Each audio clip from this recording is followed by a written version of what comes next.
आप देख रहे हैं इंडिया न्यूज। सबसे पहले देश आपके साथ, मैं रचना बंसल।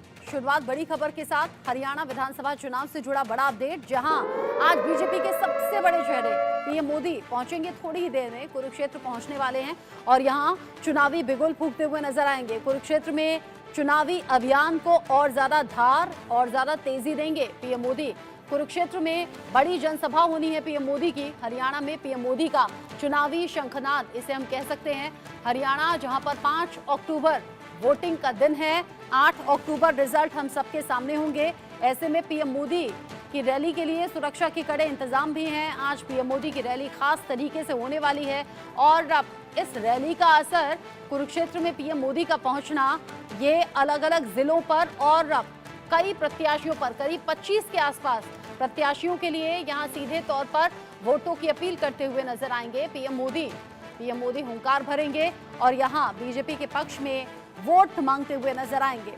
चुनावी इस शंखनाद में यह भी बताया जाएगा कि बीजेपी सरकार में सत्ता में रहते हुए क्या कुछ काम हुए हैं, हरियाणा की जनता के विकास की क्या बातें हुई हैं और आगे क्या कुछ होना है। ये सभी बातें अब देखने वाली होंगी। थोड़ी देर में कुरुक्षेत्र पहुंच जाएंगे प्रधानमंत्री नरेंद्र मोदी। मेरे सीनियर कुलीग अतुल प्रताप सिंह मेरे साथ में जुड़ गए हैं न्यूज रूम से लाइव इस खबर को लेकर। अतुल, बीजेपी के लिए सबसे बड़ा चेहरा प्रधानमंत्री नरेंद्र मोदी और आज कुरुक्षेत्र पहुंचेंगे, तो चुनावी बिगुल फूकेंगे या ये कहिए कि चुनावी अभियान को और ज्यादा धार देंगे, तेजी देंगे। लेकिन इस चुनावी जनसभा का असर दूर दूर तक जाएगा। कौन कौन सी वो सीट होंगी, कितने प्रत्याशियों पर असर? रचना, बिल्कुल सही कहा आपने कि प्रधानमंत्री मोदी, जो कि स्टार प्रचारकों की लिस्ट में बीजेपी के लिए सबसे प्रमुख चेहरा है, और वो कुरुक्षेत्र की धरा से जब रण का आगाज करेंगे तो उसका असर लगभग 27 विधानसभाएं हैं जिन पर जाएगा। और आप जीटी बेल्ट की जो पूरी रोड है, उस पूरे एरिया को देख लीजिए। कालका, पंचकुला, करनाल, कुरुक्षेत्र, इन तमाम जगहों पर उसका असर दिखाई देगा। और सिर्फ मैं 27 इन विधानसभाओं का ही जिक्र नहीं करना चाहूंगा, असल में यहां से चुनाव का शंखनाद हो जाएगा। अभी तक टिकट बंटवारे को लेकर जो लड़ाई आपस में चल रही थी अलग अलग पार्टियों में, वो दौर अब खत्म हो गया है। अब लड़ाई है सीधी आर पार की, क्योंकि जो मैदान में उम्मीदवार हैं उनको जिताने के लिए, उनको वोट देने की अपील करने के लिए स्टार प्रचारक अब मैदान में उतर रहे हैं। सबसे पहला खुद प्रधानमंत्री नरेंद्र मोदी जब मैदान में उतरेंगे तो बीजेपी के तमाम जो विधानसभा के इस वक्त उम्मीदवार उतरे हुए, उनके लिए साफ तौर पर मजबूती का संदेश देने के लिए उतरेंगे। अपनी पार्टी के तमाम जो कार्यकर्ता हैं, अपने समर्थक हैं, लोग हैं, और हरियाणा की जनता जो कि विचारधारा से हो सकता है कि शायद बीजेपी से ताल्लुक रखती हो या ना रखती हो, सबको संदेश इस जरिए से देंगे कि हाँ, हमने इस साल और पिछले 10 साल में क्या वादे किए और कौन से वादे हमने पूरे किए, कौन से वादे और पूरे करने हैं।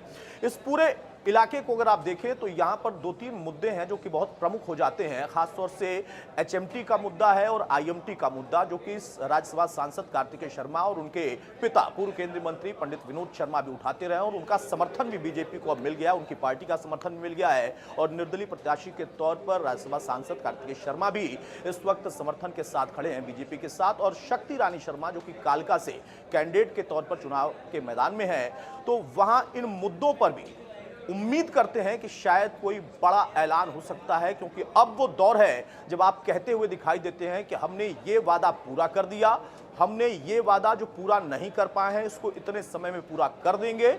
हरियाणा बहुत अहम हो जाता है। एक परंपरागत परंपरा मानी जाती है कि जो हरियाणा में होता है वो केंद्र में होता है। वो अलग बात है कि लोकसभा का चुनाव संपन्न हो चुका है, सरकार को केंद्र की कोई इसकी जरूरत नहीं है, लेकिन एक धारणा मानी जाती है कि अगर यहां मजबूत होते हैं तो वहां छोटा सा राज्य है लेकिन फिर भी बहुत मजबूती के साथ इसका दबाव बना रहता है। तो बहुत सारे ऐसे मुद्दे हैं रचना, जिस पर संकेत के साथ साथ संदेश भी देंगे। और प्रधानमंत्री नरेंद्र मोदी जब भी चुनावी आगाज करते हैं तो उनका अंदाज बड़ा बेबाक और बड़ा निराला होता है, और जब वो ऐलान करते हैं तो वहां पर कुछ नई चीजें देखने वाली होती हैं। तो उम्मीद हम यहां पर करते हैं कि सिर्फ रण का आगाज नहीं होगा, बल्कि वहां से जो संदेश और संकेत जाएगा वो बड़ा होगा। रचना, प्रधानमंत्री नरेंद्र मोदी पहुंचेंगे तो उधर कैंडिडेट्स में भी बड़ा जोश है, और ये जोश जब हाई है तो उम्मीदवार लगातार लोगों से कनेक्ट बनाने की कोशिश भी कर रहे हैं। शक्ति रानी शर्मा के जरिए भी जो रोड शो निकाला गया या नामांकन के दिन की जो अलग तस्वीरें सामने आई है, उसके बाद से अब तक जो भी चुनाव प्रचार चल रहा है वो हर एक तस्वीर पूरी खास है। पूरा परिवार, चाहे उनके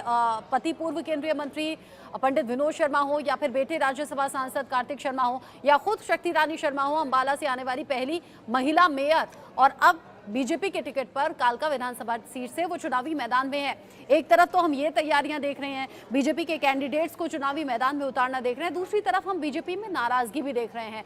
ये नाराजगी कहीं भारी तो नहीं पड़ जाएगी, चुनावी तैयारियों पर कोई असर तो नहीं होगा, क्योंकि एक तरफ तो पीएम मोदी सबसे बड़ा चेहरा पहुंच रहे हैं, दूसरी तरफ खटपट की खबरें हैं। साथ ही इंटरेस्टिंग ये चुनाव इसलिए हो गया है क्योंकि कल ही जेल से छूटे हैं अरविंद केजरीवाल और कह रहे हैं मैं पहले से कहीं ज्यादा 100 गुना ताकत के साथ अब दम लगा दूंगा। देखिए, चुनाव है, लोकतंत्र है, लोकतंत्र में सभी को संवैधानिक अधिकार है कि वो अपने दावे, अपने वादे कर सकता है। चुनाव लड़ने का अधिकार रखता है तो वादे करने का भी अधिकार रखता है। वादे पूरे होते हैं नहीं होते हैं, ये अपने आप में बहुत अहम सवाल होता है। आपने अरविंद केजरीवाल का जिक्र किया, मैं उस पर बाद में आऊंगा, लेकिन उसके पहले शक्ति रानी शर्मा के साथ साथ तमाम और जो बीजेपी के कैंडिडेट हैं, प्रत्याशी हैं, सभी इस रणनीति के साथ चुनावी मैदान में उतर गए हैं, उनके परिवार के साथ, पार्टी के समर्थकों के साथ, उनके संगठन के साथ, कि हमें घर घर तक जाना है। ये बहुत अहम है।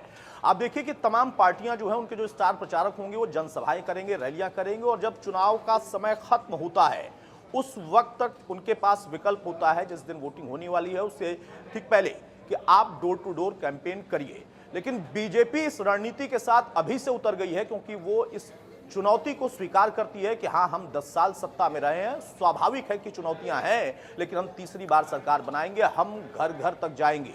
बीजेपी जो कि हर वक्त चुनावी मोड में रहती है, राजनीतिक आरोप उस पर लगता है, लेकिन उसके साथ साथ वो स्वीकार भी करती है कि हाँ, हम चुनावी मोड में रहते हैं, जहां सत्ता में है सरकार चलाते हैं, लेकिन जहां पर सत्ता में नहीं है वहां हमारा संगठन लगातार काम कर रहा होता है, और जहां सत्ता में है वहां भी हमारा संगठन हमारी योजनाओं को लोगों तक पहुंचाता है, लोगों तक वो संवाद देता है, और जो शिकायतें होती हैं हम तक पहुंचाता है। तो बीजेपी उस मोड से अभी से आ गई है, उसी मोड में, वो चाहे किसी एक पर्टिकुलर कैंडिडेट की बात करें या पूरे पार्टी की बात करें जो उनके कैंडिडेट हैं। अब केजरीवाल का आपने जिक्र किया, हरियाणा में जब चुनाव की बात होती है तो वहां पर बीजेपी जो कि सत्ता में बैठी थी और जेजेपी का साथ था, जेजेपी भी अब गठबंधन के साथ अलग से चुनाव लड़ रही है, लेकिन क्लेम कांग्रेस कर रही है। कांग्रेस कहती है कि नहीं, बीजेपी के साथ कोई लड़ाई है तो सिर्फ हमारी ही लड़ाई है, यानी 2 ही पार्टियों की लड़ाई है, उसमें कोई तीसरा नहीं है। क्षत्र पार्टियां इसको नकारती हैं।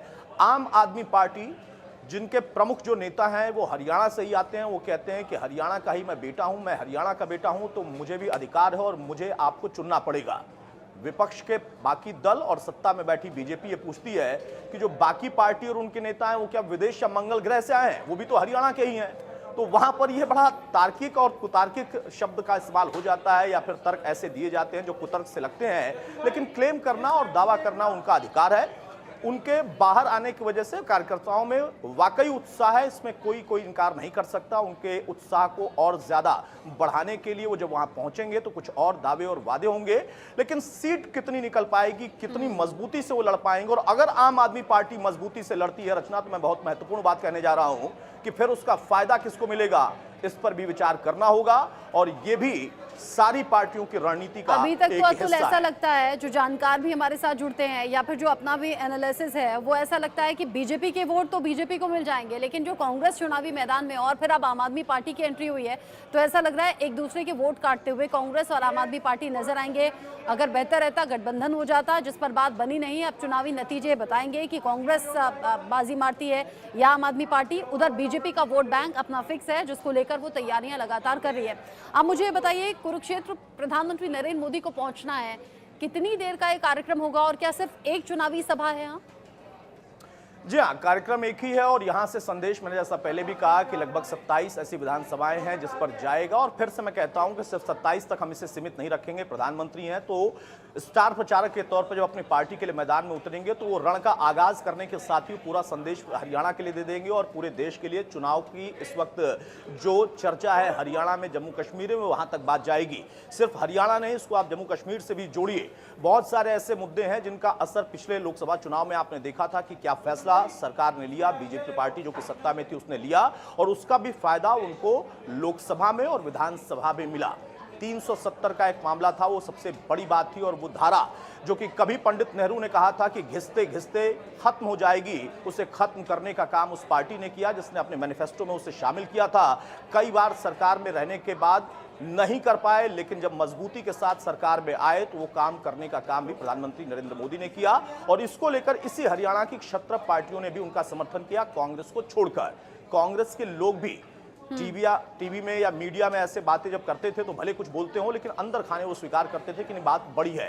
वो अपने आप में बड़ा मुद्दा है। अग्निवीरों का यहां पर जब मुद्दा उठता है, आपने लोकसभा चुनाव में देखा, और हरियाणा में जब लोकसभा का चुनाव चल रहा था उस वक्त सीटों का जिस तरीके से बीजेपी और कांग्रेस में बंटवारा होता है, उसमें बीजेपी ने खुद अंदर खाने स्वीकार किया कि अग्निवीर के मुद्दे पर डेंट पहुंचाने का काम कांग्रेस ने किया है। उसके साथ साथ आरक्षण का मुद्दा था, आरक्षण को लेकर भी बीजेपी साफ तौर पर यह कह रही है कि भ्रम फैलाया कांग्रेस ने। और अब जब राहुल गांधी विदेश में बैठकर उसी अलग-अलग मुद्दे ऐसे हैं जो यहाँ तो हावी नजर आ रहे हैं। और ये सभी मुद्दे, बड़ी बात यह है कि हरियाणा की जनता के जहन में होंगे, जिन्हें आधार बनाकर, जिन्हें टटोल कर अपने मन में अपने वोट का इस्तेमाल करेगी हरियाणा की जनता। बहुत शुक्रिया अतुल प्रताप सिंह आपका, ये सभी अपडेट्स हमारे दर्शकों तक पहुंचाने के लिए। उत्तर प्रदेश के